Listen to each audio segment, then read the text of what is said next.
Yeah. Hey everyone, I'm Chris Watton. I'm the founder and CEO of Moonblast. That sounds degen enough already, right?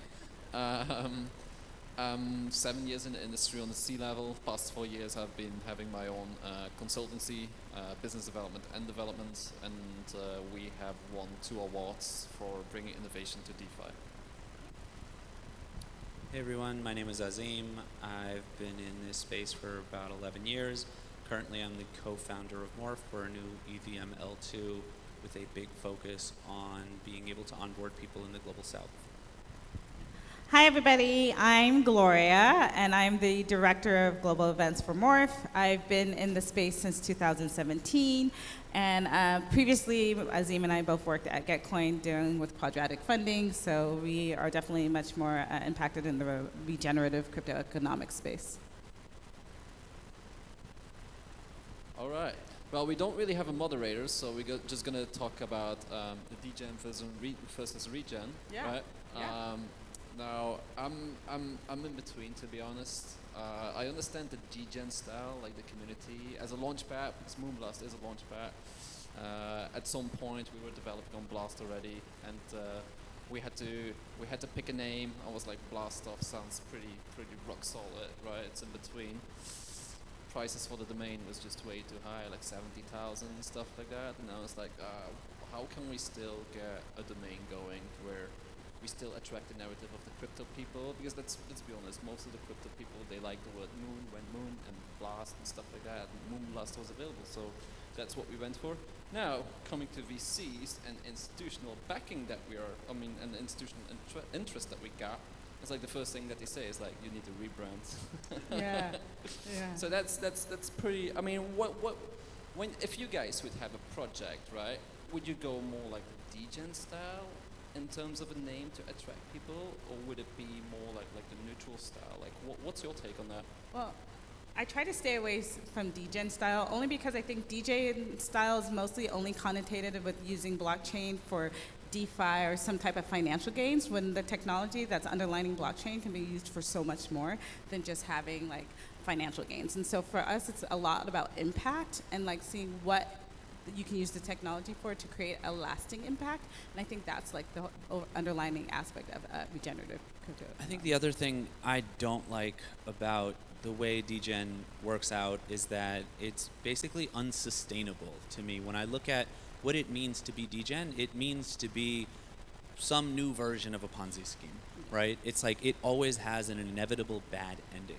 And I think that a lot of the regen branding, that while I don't think it's often communicated as best as possible, what they're looking to say is that there are ways to create sustainable ways to actually create money, ones that aren't exploitive and extractive. Because we've seen Celsius, we've seen FTX, we've seen, there's been so many, Luna, there's so many examples of like, that's what degen is. And so there's a few people who end up making a ton of money, and then everyone else is screwed.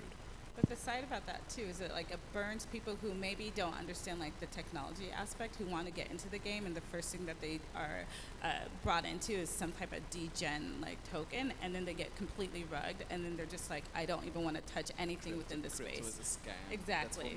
Just look at what happened with meme coins in the last couple of weeks, right? Like meme coins were skyrocketing, and there were a bunch of people who had convinced themselves that they were really good traders when really they could have just taken a dart, thrown it at a wall of meme coins, and made a bunch of money based on that. Like a monkey throwing a dart would have made just as much money as them. Yeah, I've been saying this now for like almost 2 months, right? When meme coins really started picking up again. I say that this is not the bull run yet. This is a pre-bull run. To see, Completely like, agreed. Where the money is going. All the money right now was going to meme coins, and I said it. The first proper correction of the market that we're gonna get, all those meme coins, not all of them, but a lot of them are just gonna rug pull, and then all the new money that's stepping into crypto. Because let's be honest, a lot of the people that step into crypto is to make money, right? From money perspective. So meme coins was for them the place to be. I do not promote meme coins at all. Stay away. I stay away from them at all times. Like, I'm not into NFTs at all. I'm not into meme coins at all, and I don't really support that either.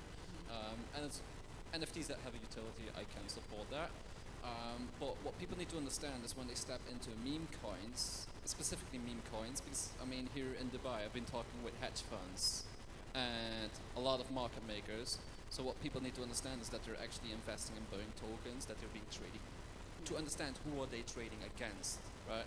I mean, those are people from a whole other level. So when you say like people getting rugged and people like rugged is like the bad players, the people that are just losing a lot of money, that's against market makers and against those hedge funds who understand the risk. And new people in crypto just don't understand the risk.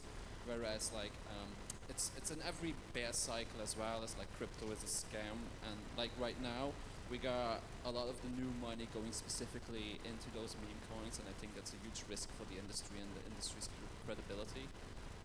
Yeah, I would have to agree with you. I think there's the one thing that I differ is that when you start to think about crypto being used as a financial asset, it just kind of is a lens of like privilege. But there's a lot of people who have to use crypto as their main ways of like funding things because their fiat currency is not stable enough. So there are markets where people aren't necessarily looking at it from a financial gain per se of it, but they're looking at it as more stability than the actual fiat currencies that they have now. They need to like utilize that aspect of it. So when you start to like want to onboard more people like that, but then they see, you know, stuff that's constantly, you know, creating these volatilities or like being rugged or like just not having a really good financial market in there, it makes them want to stay away from having exploration into a solution to a problem that they face every day. But how stable are stable coins? How safe are they? It's not even just stable coins. Like I have some people who much rather like just get, you know, funded, would rather get funded in like, you know, Ethereum versus their main currency within like their, you know, Bolaras or things like that within their own country. I think even if it ends up being CBDCs, it's fine. I'm one of the few like who does believe, and I'm not technical enough to explain it, but chatting with people much smarter than me is that there's ways to enable ZK technology added into stable coins that takes away a lot of the privacy risks that we face with CBDCs. And so there are ways to do those things, and I think about how a lot of what's going on in crypto today focuses on, oh, if you want to be able to onboard people in the global south, it's this sort of like moral duty of people, and I actually think it's actually an economically incentive aligned plan. If you bring tens of millions or hundreds of millions or a billion people into markets where they can do peer-to-peer transactions, they can have yield-bearing accounts, they get into credit and lending markets, like being able to bring all those people on chain doing basic banking activities in regular ways. And there's a lot of countries where, while stable coins, let's say even if we had to say with Tether or USDC, right?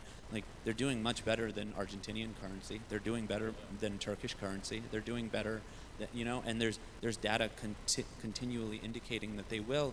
And so if you put people in the position to, instead of facing 100% year-on-year inflation, that instead they're able to put it into Aave with stablecoins and earn 3%, they're outperforming the majority of the people in the country. Yeah, DeFi lending platforms is the way to go. Centralized lending platforms. Even though I'm using Nexo since 2018 actually, 2017 I invested in them. They're still up there. They're the only lending platform.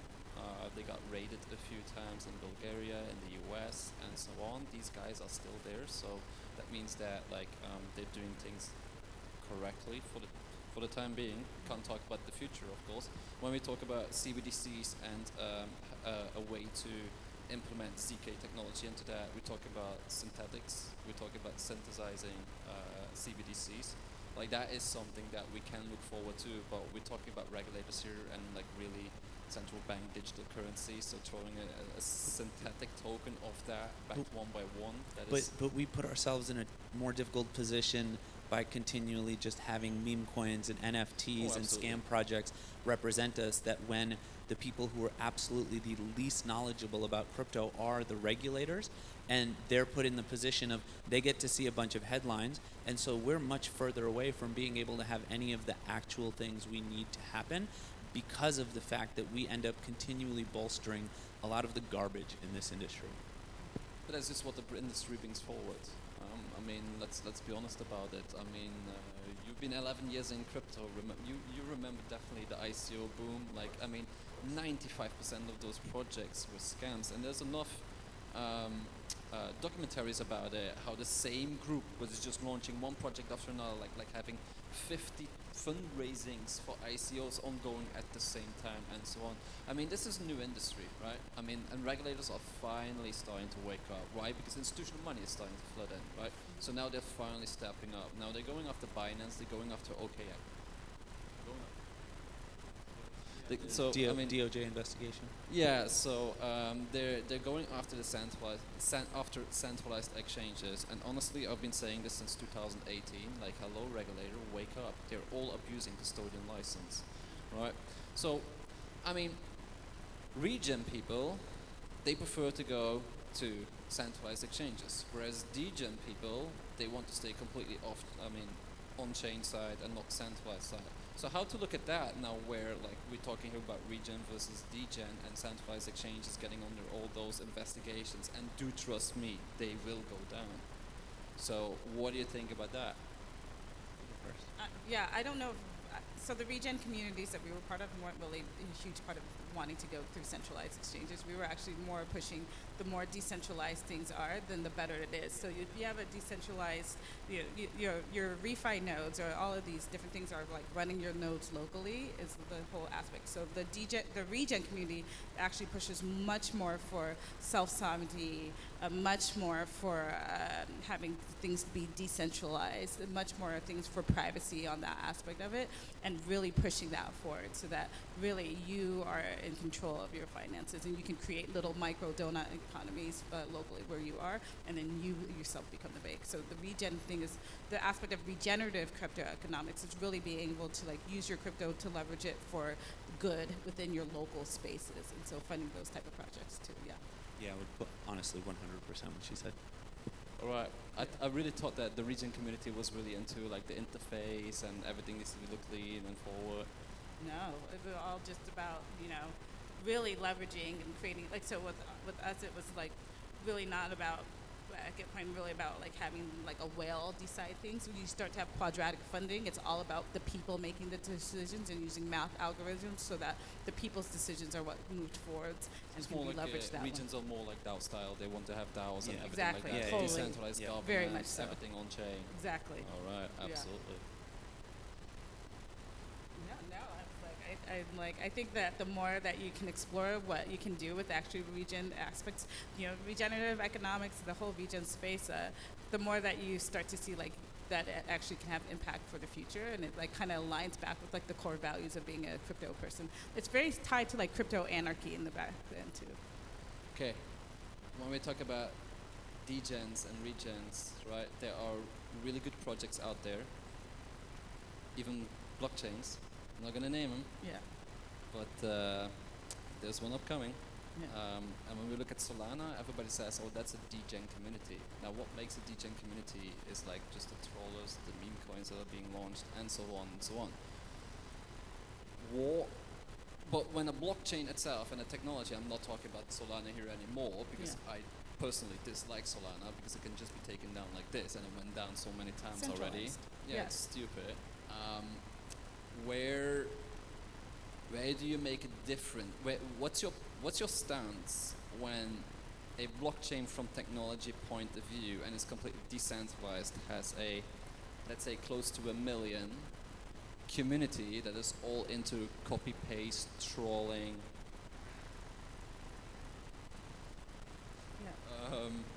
and so on, like a true degen community actually, and that is supported by the founders of a blockchain. What is your take on that when the technology is really good but they're supporting a complete degen community?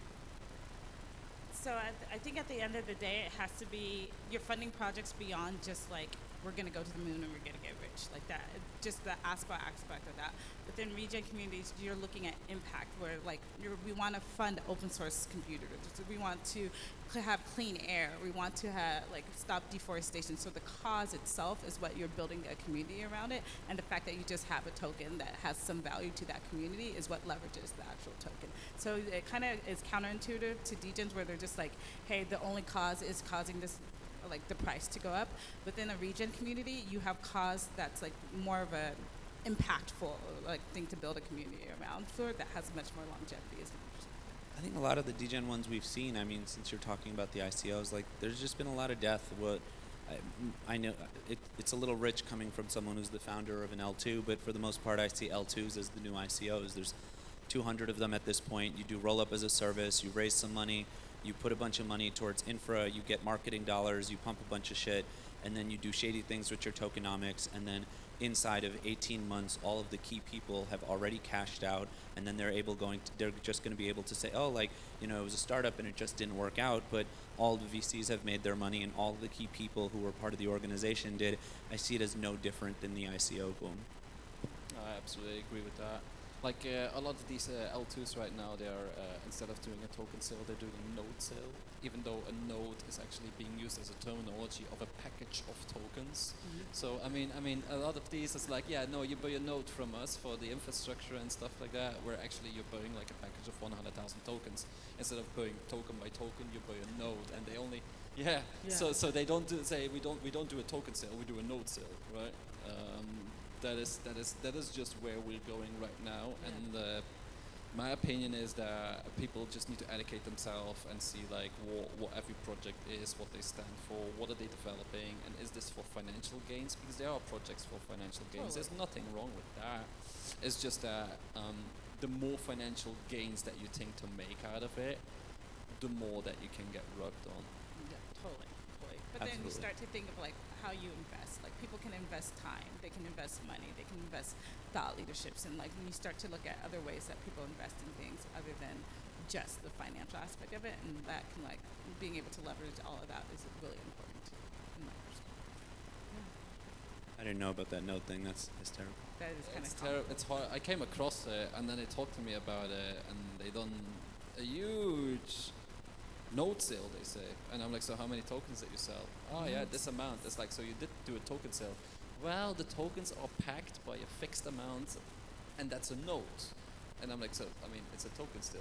There's like, no, it's a node sale. And people right now, like, there's a lot of these projects right now that are just using the word nodes as a way to, like where a person wants to buy actually $10,000 or $5,000 worth of tokens. No, we don't have tokens single one by one to be bought. You can only buy nodes by 12,500, 15,000. On top of that, they attract such a big investor community, right? Because degens, they don't understand. And a huge Twitter following base. Yeah. So now the whole node infrastructure is actually a lockup of tokens in it. And they're using their whole social media with 1.2, 1.5 million followers on it to attract projects for marketing purpose, to partner up, and so on and so on. So they airdrop those marketing fee, which is in tokens of those projects, to their node holders, and that is their business model. Wow. Now you get it. It's completely gen style, and it's like.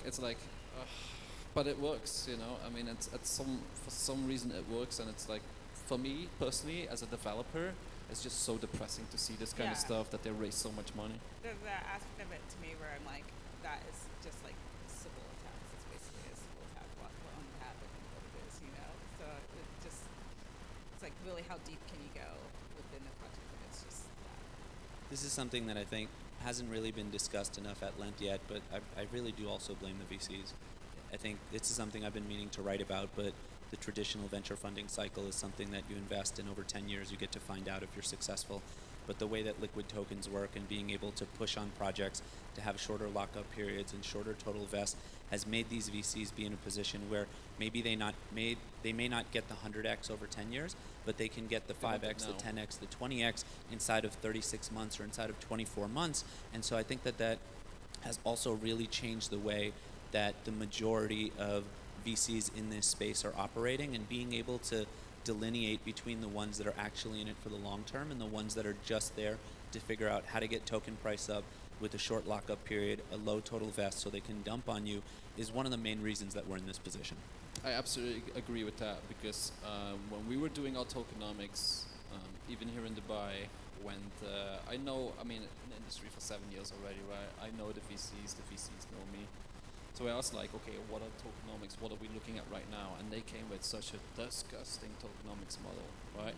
But then I have institutional support now, and institutions actually look the opposite way, completely the opposite way. Long cliff, long vesting. There's a huge difference though. Seed stage compared to public sale price is a times 10 already, right? So, I mean, when I see that as a multiplier between two sales rounds before a token is even listed, that does scare me a lot, because like I mean we got tokenomics where VCs want to see the TAMS 100 and FDV possible on launch, whereas from the other side we have the institutions that say no, it needs to be sustainable, it needs to be slow, but the institutions are already in the seed stage, so they already have their times 10 guaranteed. So what to pick? And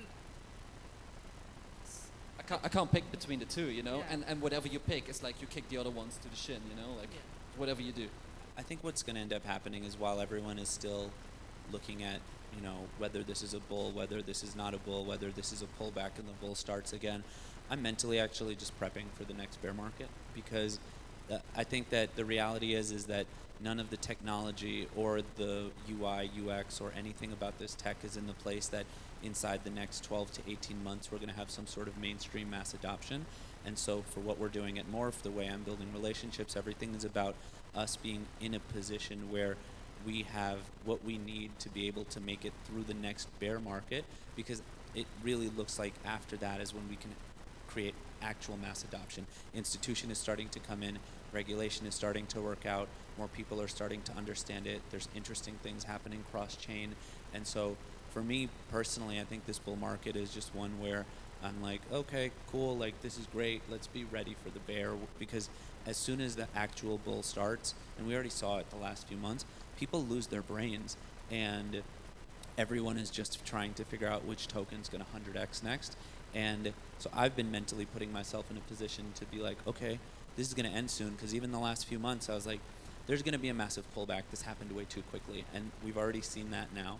And so, yeah, and I think there's going to be a pullback, yeah. but we see an instant recovery, and it's so crazy because I expected to have a pullback back to 40,000. I expect a proper pullback to come. I just don't, nothing about me sees how this happened as quickly as it did. I think there's a lot of institutional capital coming in, and that's going to continue to happen potentially over time, that once there's that much more liquidity in the markets, that the volatility starts to go down. We're not there yet. So those are some of the kinds of things I'm thinking about. But in general, I'm just prepping for putting us in a position that 5 years from now, we're still standing. And I always look at our builders. Like, I always just figure out what people are building, what are the builders really excited about, what's the technology they want to build upon. Because usually when there's lots of other noises, the builders are just kind of focused on still the technology and where it's going. And if you focus on them and creating that ecosystem around them, then once the noise dies down, the builders just continue to build cool shit. And then those are what ends up being lasting through all the different cycles. All right. Any final words? Thank you for having us. Yeah, thank you for the chat. We're still standing, you know? Let's go. We'll see how this goes next year. We should have a good conversation again. Prepare for the bear market. It's going to be a brutal one, though. It's my favorite time. It'll be a good time to invest. It'll be a good time to work. I love the bear market. I love bear markets. As soon as prices started going up, I was like, oh man, this game markets are I back. love the bear market because then the degens get out. Yes. Exactly. The Exactly. speculation Exactly. leaves. Everyone who doesn't hype. actually care leaves, and then you get a chance to interact and engage with people who are there. Yeah. With people who absolutely. really Who are really there for the long term. Yeah. All right. Yeah. Thank you very much. You're welcome. Nice meeting you.